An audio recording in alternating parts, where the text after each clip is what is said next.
დილა შუადღე და საღამო მშვიდობისა, იმის მიხედვით თუ პლანეტის რომელი წერტილიდან გვიყურებთ, ეს არის გადაცემათა ციკლი ამერიკის შეერთებული შტატებიდან უეჭველი ქართველია. მე ალექსი მეგრელიშვილი ვარ და შევეცდები რომ შემდეგი ნახევარი საათი საინტერესოდ გაგატარებინოთ. გვიყურებთ როგორც ტევეპიროლის მაყურებელი, ასევე იმისთვის რომ ნახოთ ამ გადაცემის სრული ვერსია და მათ შორის თვალი გადაავლოთ უკვე გასულ ძველ გადაცემებს, არ დაგავიწყეთ რომ გამოვყოთ სოციალურ ქსელებში, მოგზავნეთ YouTube-ზე სახელით უეჭველი ქართველია და გამოიწერეთ ჩვენი არხი. რაც შეეხება დღევანდელ გადაცემას, რა თქმა უნდა, დღესაც უეჭველი ქართველია ჩემი სტუმარი, ეს გადაცემა ხო სწორედ იმას ემსახურება, რომ კვირაში ერთხელ გაგაცნოთ საზღვარგარეთ ცხოვრები ქართველები. უეჭველი ქართველი გოგა შალამბერიძე არის დღეს ჩემი სტუმარი. გამარჯობა გოგა, მადლობა იმისთვის, რომ მიიღეთ მონაწილეობას ამ გადაცემაში. მადლობა თქვენ პირიქით, რომ შემეხმიანეთ. და მოხვედით ჩემამდე. ყველაზე შარიანი მძღოლი, ტაქსის მძღოლი, ვინც კი შეიძლება ნახოთ ქართულ სოციალურ ქსელში.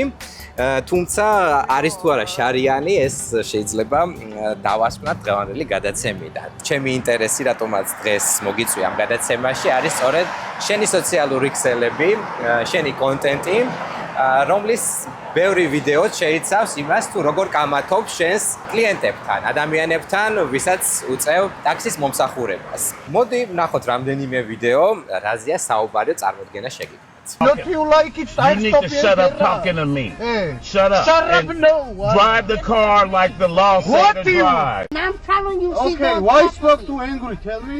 Why spoke too Because angry? why you Not put you like it. people- Not why you like put it. forth- I'm canceled for you, sir. Get off.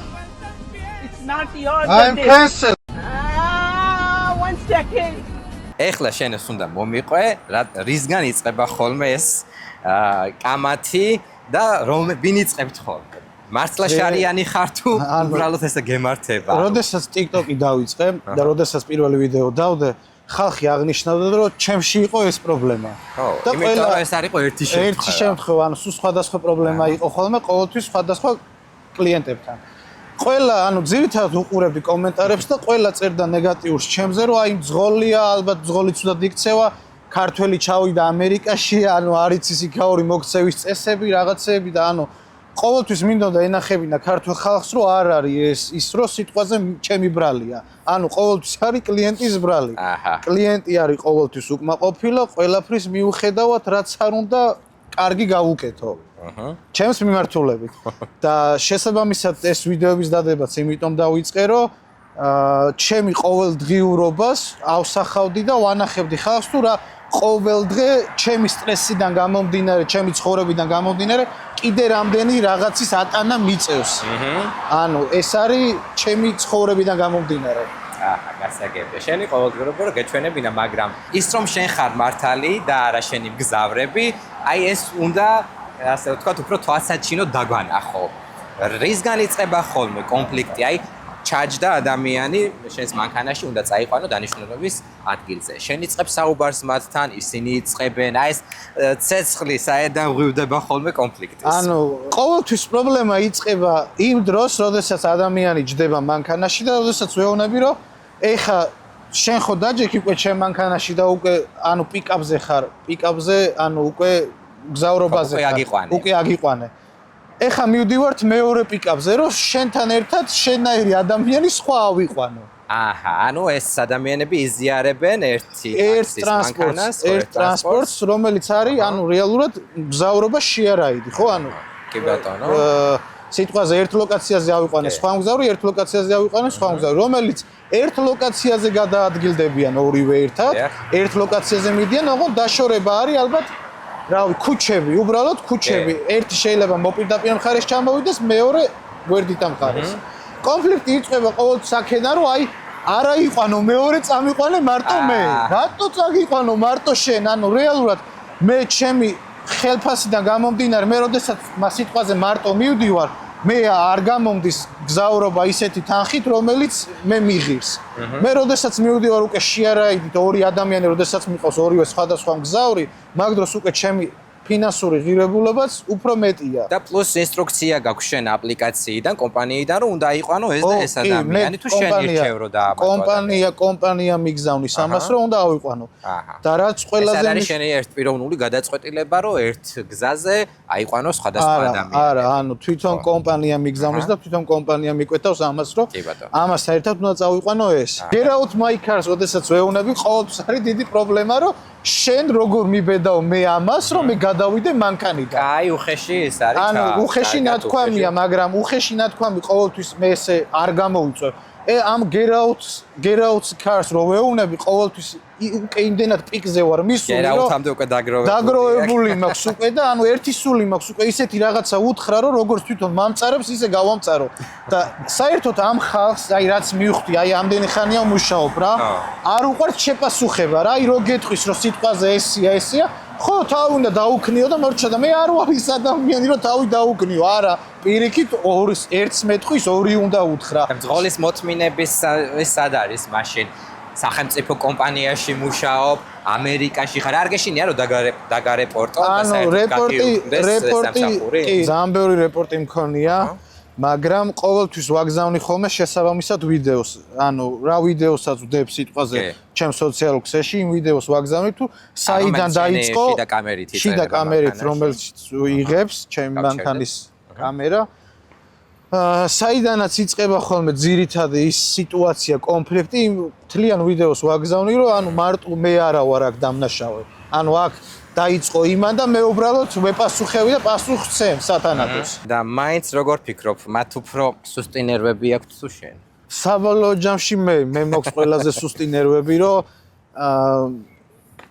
მე ვფერხდები საბოლოო ჯამში ყოველთვის რა. ანუ და თან აქ ამერიკაში რაც არ უნდა იყოს გზავრი ყოველთვის მართალია. ჩავსხედით მეგობრებო გოგას მანქანაში. იმედი ხა ჩვენც არ ვიჩხუბებთ. გზავრი არ გეგონო. მოდი გავიაროთ თან წვიმას იწყებს და გავაგზავნოთ ინტერვიუ ავტომანქანაში. ეს არის მოკლედ მანქანა, რომლითაც ტაქსაობ ყოველდღიურად. აი ეს არის კამერა, რომელიც აფიქსირებს ყველა შენ კონფლიქტს, ხო? ეს კამერა მთავარი ჩემი ყველაფერი. Do you have nervous? თუ როგორ თქვი? Do you have nervous? Yes, I'm fucking nervous. Hey, what can I do me? ისე იფიქრებდი, რომ ეს მანქანის დარება შემდეგ ეს ზოგადად მანქანაზე მუშაობა შენი შემოსავლის მთავარი წყარო გახდებოდა? არასდროს არ მიფიქრია ესე, რომ სიტყვაზე მანქანით მემუშავა და მანქანა ყოფილიყო შემოსავლის წყარო. საქართველოში ყოველთვის სამსახურებს ვეძებდი ხოლმე, სადაც იქნებოდა ან შარვა კოსტუმი ჩასაცმელი, ან კიდე უბრალოდ კარგი სამუშაო პირობები რო ყოფილიყო ხოლმე რა. და აი ესე რომ სიტყვაზე როგორც აქ ცხოვრობ და ყოველდღიურობაში ჩემი მანქანის ჩემი პირველი შემოსავალია წყარო არის მანქანა, არასდროს არ ვიფიქრებდი. გზავრთან თუ გიფლირტავია? არა, ანუ გზავრთან ფლირტაობა არის სექსუალური შევიწროება. ანუ ყოფილა გზავრებიდან გამომდინარე რომ ბევრჯერ სხვას დაუწყია, ანუ თვითონ გზავრს დაუწყია, ან ხელი წამოუღია ჩემსკენ რაღაცა ფლირტაობის თემა ქონია, მაგრამ აქეთ რომ ესაპასუხო ქმედება გამეცა არა, ანუ აქ ერთ-ერთი კანონმდებლობით ყველაზე მკაცრი დანაშაული ეგ არის. და აქ კიდე ყველაზე დიდი სახიფათო ისაა, რომ შეიძლება აი მართლა უნდოდე, მაგრამ მაინც შენთვის მავნეა რა, ანუ აი და რატო გავიქო? ვაი და პროვოკაციაზე ანუ მართლა პროვოკაცია იყოს, რატო გავიფუჭო? ჩემი დღევანდელი შემოსავალი არის ეს საქმე. დღეში ისე რამდენ ადამიანს ემსახურები დაახლოებით? დღეში სადღაც მინიმუმ 1-20 კაცი უეჭველი 20 ადამიანი უეჭველი მიწევს ხოლმე რომ გადავიყვანო. კარგი ისტორიები თუ შეგხვედრია ეს კონფლიქტები გავიგეთ. კარგი და სამახსოვრებელი რამაც დღე გაგილამაზა. ძალიან ბევრი, ანუ აი ძალიან ბევრი კარგი და ლამაზი ისტორიებია. აი ყოველთვის მაგალითად არის ხოლმე რომ ჩავრთავთ სიმღერებს და ვერთობით და მღერი ვარ, ცეკვავთ.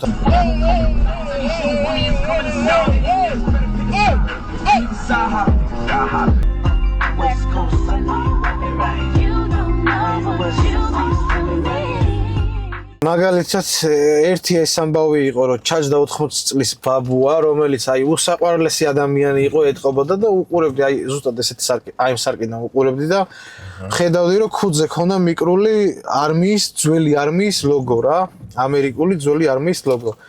ამ კაც რო გავხედე, მეთქი არმიაში ხომ მსახურობდით მეთქი რაღაცა, კიო და მიყვება ამერიკულ ცხოვრებაზე, ამერიკულ არმიაზე, ყველაფერზე, სადღაც საათი და 20 წუთი ვიარეთ. თან და ეს საათი და 20 წუთი განვიხილავდით არმიის ცხოვრებას, არმიის სიტუაციას, თავის ნამსახურებ სიტუაციას, როგორი დაფასებულია ის თავის ქვეყანაში, რადგან ის არმიაში მსახურობდა და გადმოსვლის, როდესაც უკვე მივედით დანიშნულების ადგილას, გადმოსვლის დროს უთხარი დამელოდე მეთქი, არ გადმოხვიდე მეთქი რა. და მიყურებს ეს კაცი გაკვირვებული. გადავედი, კარები გავუღე და მხედრული მისალმება აუღე რა. წარმომედგენია და როგორ გადმოვიდა ეს ბაბუ და რასაკეთებო რა და მეთქი შენ ამას იმსახურებ მეთქი რა. და ისეთი გახარებული იყო, ისეთი ჯერ ჩემ ცხოვრებაში არ ყოფილა ესეთი რაღაცაო, რომ ესე უბრალოდ სატრანსპორტო ტაქსით გადაადგილების დროსო ესეთი სიტუაცია მქონოდაო და ამოიღო თან ისე კი არ დამტოვა, ამოიღო ფული და ფული მაჩუქა. მას ამადლობელოთ რა. რამე უცნაური ნივთი თუ გიპოვია მანქანაში, რაც დარჩათ გზავრებს. კი, ფრჩხილი ფეხზე. რა? ფრჩხილი ვიპოვე, აი მართლა უცნაური იყო, როდესაც მანქანას ვალაგებდი.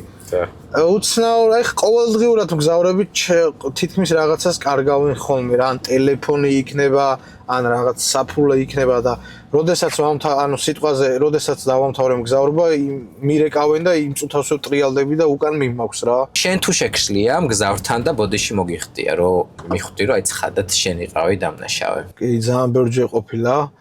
აი ძალიან ბევრჯერ ყოფილა ან სიტყვაზე იმაზე მეტად თუ ხმა მიწევია, ან კიდე ჩქარა მივლია, ანუ რეალურად ჩემი დანაშაული არის ყოველთვის ჩქარა სიარული, როდესაც აი მაგალითად არასათანადოდ დავდივარ რა, აი ერთადერთი რაც არის. გზავრები გავიგე, მაგრამ ვის მიმართ არ აგიწევია ტონი და არც აუწევ არასდროს. ჩემი ამბრძოლების მიმართ არასდროს ტონი არ ამიწევია. არც თინეიჯერობის დროს? დედა იქნება, მამა იქნება, ბებია, არავის არ ამიწევია ტონი და არც აუწევ. საკუთარი თავის მიმართ სიბრალულის გრძნობა თუ გიჩნდება ხოლმე, რომ აი სად ვარ და რა მძიმე შრომაში ვარ და ასე შემდეგ. სიბრალული არ მაქვს, ჩემი გადაწყვეტილება იყო და მე მივიღე ეს გადაწყვეტილება და ჩემ თავს ვერ დავანანაშულობ, მაგრამ ისო სიტყვაზე რაღაცით მიჭირდეს აქ ყოფნა, ესეც არ არის რა. ისე განსხვავდება ხოლმე რომელ დღეებში ატარებთ, მაგალითად, აი კლუბების დღეები, პარასკევი, შაბათი, საღამო, ნასვამი ხალხი, თუ ამ კატეგორიას არ ემსახურები შენ,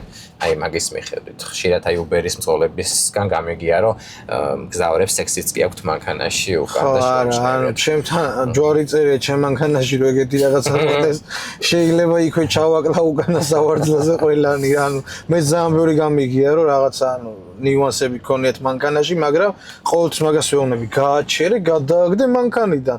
ანუ ჩემ მანქანაში, ანუ კი ის ფულს მიხდის, კი რაობს, მაგრამ ჩემ მანქანაში ვარ უფროსი მე.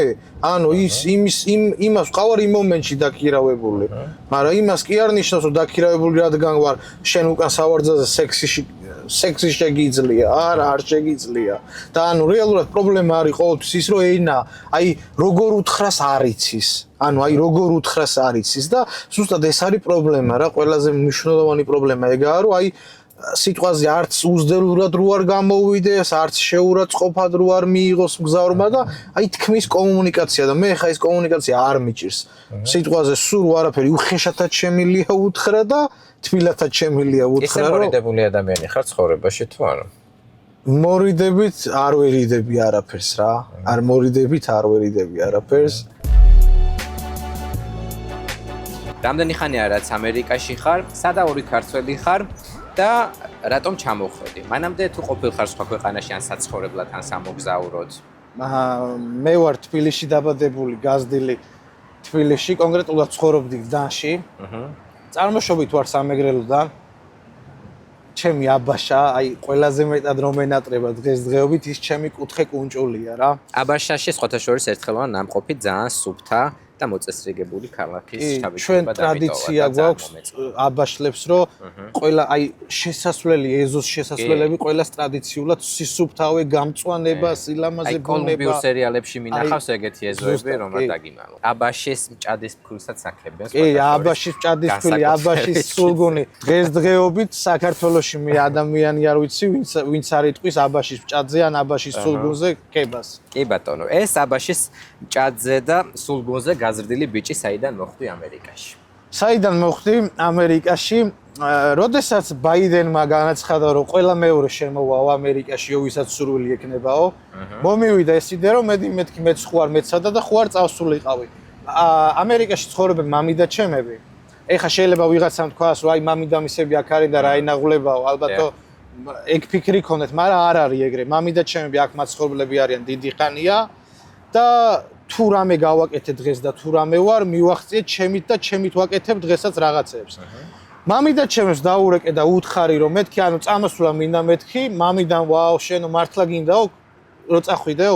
მე ჩემი საქართველოში, როდესაც ცხოვრობდი, არასდროს არც სხვა ემიგრაციაშიც არ ყოფილი ვარ, სხვა ქვეყანაშიც არ წავსულვარ. აი, ჩემი ქვეყანა იმდენად მიყვარდა, რომ მარტო ჩემი ქვეყნის გარშემო ვტრიალებდი, არცად არ გავსულა და ანუ შენი პირველი რეისი პირდაპირ იყო. პირველი რეისი იყო თბილისიდან, წამოვედი აი ესე ჩერეს მექსიკით ამერიკაში რა. გავიარე 5 ქვეყანა. ვისმენ ხოლმე ძალიან ბევრი ისტორიებს, მით უმეტეს აქ რო ცხოვრობ, ყველა ქართველთან მაქვს შეხება და თითქმის 90% ალბათ ყველა მექსიკითა ვართ ჩამოსული და ვისმენ ხოლმე ძალიან ბევრი ისტორიებს, თუ ხალხმა რა გაჭირება გამოიერა გზაში. ისე ვიზა გეცადა იქნება გეღო.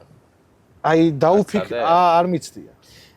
აი არასდროს არ ვფიქრობდი, რომ ან ამერიკა ყოფილიყო ჩემი ოცნების ქვეყანა, ან კიდე ამერიკაში მინდოდა წასვლა. და იცი რა მიხსენი მაშინ? აი არასდროს არ გიფიქრი ამერიკაში წამოსვლა და ვიღაც უცხო ქვეყნის ბერიკაცმა პრეზიდენტმა განაცხადა, რომ ბევრ ადამიანს ექნება შესაძლებლობა შემოსვლის და საქართველოში მცხოვრები ახალგაზრდის ცხოვრება სრულიად შეცვალა აი ამ მოწოდებამ.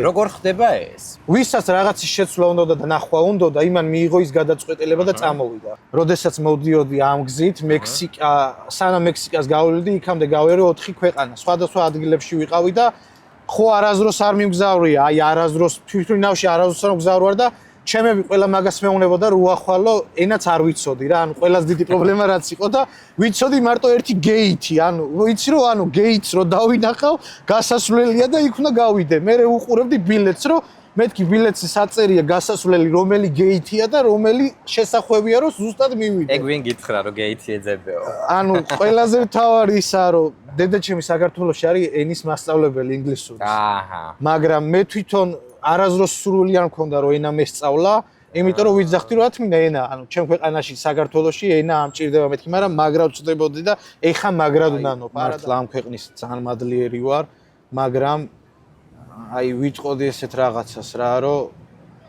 სანან აი ვნანობ იმას, რომ ჩემი ძვირფასი მამიკო, რომელიც ჩემი აი არ ვიცი, მის გაზრდილი ვიყავი თელი ცხოვრება, მას ბოლო წუთები და ბოლო გზაზე ვერ გამოვემშვიდობე და თუ ვინანებ მხოლოდ იმას, რომ აი ჩემი ოჯახის წევრი ყველაზე მნიშვნელოვანი ადამიანი გამომაგდა ცხოვრებაში და იმ ბოლო წუთებზე იქ არ ვიყავი, მასთან არ ვიყავი, აი იმ სიტუაციებში, იმ ქართულ სიტუაციებში იქ ორგანიზება რო უნდა, იქ ის რო უნდა, იქ რო ის უნდა, აი ვერაფერში ვერ მივიღე, მამაჩემს მიწა ვერ მივაყარე და ყოველთვის ემიგრაციაში რომ მესმოდა ხოლმე რომ აი დედა აქ დამეღუპა, მამა აქ დამეღუპა, აი ოჯახის წევრი აქ დამეღუპა და აი ვგიჟდებოდი ხოლმე კაცს რო ადგებოდა ხოლმე რომ მეტყოდა ან წასულების აღძალოს რო იძახდნენ ხოლმე რომ აი აქ ვიყავი და გარდამეცვალა, სულ იმას ფიქრობდი რომ აი როგორ გაჩერდა ან როგორ ან არ წავიდა ან როგორ რაღაცა, მაგრამ საკუთარი სიმწრიდან გამომდინარე მე მივხვდი თურმე რამხელა სინანული არის ეს ყველაფერი რა. აი როდესაც წასვლა გინდა და თან ვერ მიდიხარ, თან აი შუა გზაში ხარ, წახვიდე, მე აქ 3 წელი ვიწვალე, ავაწყე, ცხოვრება მაქვს, ცხოვრობ კარგად რაღაცა, ანუ რა თუ ქვია კარგად ცხოვრება ამ ცხოვრებას და უთხრა დახვიდე და გადახვიდე იქ და ისევ ახლიდან დაიწყო იქ რაც სიტყვაზე მე რო წამოვედი იქ ცხოვრება მოვიკელი მე სიტყვაზე ხა 4 წელი იქ რომ მქონოდა იქ 4 წლის განმავლობაში მე სხვანაირად ვიქნებოდი დღეს საქართველოში. მე რო უკვე წამოვედი აქ და ნოლიდან დავიწყე ჩემი ცხოვრება, უკვე ბარიერის წინაშე რო დავდექი ძალიან გამიჭირდა. მე ფსიქოლოგიურად ყველაზე მეტად ფსიქოლოგიურად იმოქმედა იმა რომ ოჯახის წევრი გარდამეცვალა მამა, რომელიც აქამდე ან დიდი ბებია, მამა ჩემის დედმამა, ყველანი ცოცხალი არის, დედა ჩემის დედა, აი რავი, ყველა ისეთი ასაკიანი ხალხია ცოცხალი და ჩემს გვერდით არიან და აი ყოველდღიურობას მილამაზებენ და ამ დროს ვიგებ ბრახ და 48 წლის მამას ვკარგავ, აი ეს სულად ჯამთელს, აი ესე უცბად თან ვიგებ თან ემიგრაციაში ტელეფონით მირეკავე. მე ვალდებული ვარ დღეს აქ არ ვიყო და იქ ვიყო ჩემებთან. ანუ აი ვალდებული ვარ, აი მაგას ვიძახი ხოლმე ყოველთვის რომ ვალდებულა ვთვლი თავს რომ ჩავიდე ჩემებთან ვიყო და ჩემ საყვარელ ხალხთან ვიყო. იმიტომ რომ მამაჩემმა დამიტოვა საყვარელი დედიკო, დედაჩემი, ასევე დამიტოვა ბებია, რომლის გაზრდილებიცა ვარ, ორი ბებია მყავს უთბილესი. ჯვარი წერია ბებია ჩემი არის ერთი 70 წლის, მეორე 90 წლის და რა უყურებ დღევანდელ ჩემ ცხოვრებას მე კი აქ ცხოვრობ, ბედნიერი ვარ, მაგრამ ვინმე მიყვანა აქამდე, ანუ ვინმე მიყვანა აქამდე, რომ ბებია ჩემმა ყველაფერი შემიქმნეს ის ცხოვრების სიტუაცია, რომ მე დღეს აქ ვარ და ბედნიერი ვარ და ბებია ჩემები მე ვფიქრობ არ იმსახურებენ იმას, რომ დამარხველად სხვამ დამარხოს, ან კიდე მე აქედან ფული გავაგზავნო და უბრალოდ ხალხი მოვიდეს და ვიღაცამ ბებია ჩემი საფლავი გაიტანოს. არ ვთვლი თავს ვალდებულთ მე იქ უნდა ჩავიდე და აი რაც იქნება ჩემი ცხოვრების ან კიდე უბრალოდ ის ტკბილი სიბერე გაულამაზო მათ რა. ჯერ რო ჩავალ ვიცი რომ აი უბრალოდ ჩემებთან უნდა ვიყო, ჩემს საძმაკაცოს და ჩემს ოჯახთან, ჩემს საყვარელ ხალხთან და იმაზე არ ვფიქრობ რომ აი ხვალდაზე რა უნდა გავაკეთო რა. აი ხვალდაზე გის მომენტით რომ სიტყვაზე ის ვიფიქრო რომ აი აქედან რო ჩავალ ბიზნესი დავიწყო და არიქა ფული ვიშოვ, იმიტომ არ ჩავდივარ. ანუ აქ ვცხოვრობ, ხო? აქ ვმუშაობ ტაქსზე, აქ ვმუშაობ სიტყვაზე საჭმლის მიტანაზე. რა პრობლემაა? საქართველოში ჩავალ და იგივეს გავაკეთებ. აქ თუ ვაკეთებ და აქ თუ ჩაულებრივი სიტუაცია, ჩემ ქვეყანაში, ჩემ ხალხთან რატო არ ვიმუშაობ იგივენაირად? ანუ კი, გამიხარდება ბიზნესი რო გავაკეთებ კიდევაც თუ მოვინდომე ყველაფერს გავაკეთებ, მაგრამ ის რო სიტყვაზე აი აქედან მივდივარ და იქ თავი როგორ ვირჩინო არ ვიცი. ანუ როგორც აქ ირჩენდი, რავი, ტაქსზე მუშაობდი, ტაქსზე იმუშავე. საჭმლის მიტანაზე ფასი ისწავლე და ამაში საქმე ხდები. პირველი რაც ჩამოვედი, მივხვდი რომ დრო თუ რამალე გადის ამ ქვეყანაში რა. აი ღამდება და უკვე თვე გაილია. პირველი რაც ვისწავლე ამ ქვეყანაში არის დროის ფასი. რაც საქართველოში ვერ ვიტყოდი, ნეტავ როდის მოვა თვის ბოლო, ნეტავ როდის მოვა კვირის ბოლო, შაბათი კვირა როდის მოვა, თურმე როგორ მალე გადის დრო და შენ არ იცი. ანუ ვერ ხვდები ყოველთვის ერთ რაღაცას ვნატრულობ ხოლმე, რომ ჩემი დიშვილი რომელიც თვალით არ ვიცი, არასდროს არ მინახია და უბრალოდ კამერიდან გავიცანი და მეორე მამა ჩემი სასაფლაოს უბრალოდ მიწას რო შევეხო რა. აი მაგით რო უბრალოდ ბედნიერი იქნები რა. და ანუ ეს ყველაფერი გინდა არ გინდა ყოველდღურად რო იღვიძებ და ამ ყველაფერზე რო ფიქრობ, გინდა არ გინდა შენი ცხოვრება მაინც იცვლება. შეიძლება აქ უფრო მაგრად გავერთო, აქ უფრო მაგარი დრო ვატარო, მაგრამ მე გონები და ტვინით იქითავარ. სასიყვარულო ისტორია თუ გადაგხდა და ოჯახის შექმნა საქაპირებ თუ საქართველოში. ესე გათვლილი ოჯახის შექმნას აქ შექმნი თუ საქართველოში ესე არ ვიცი.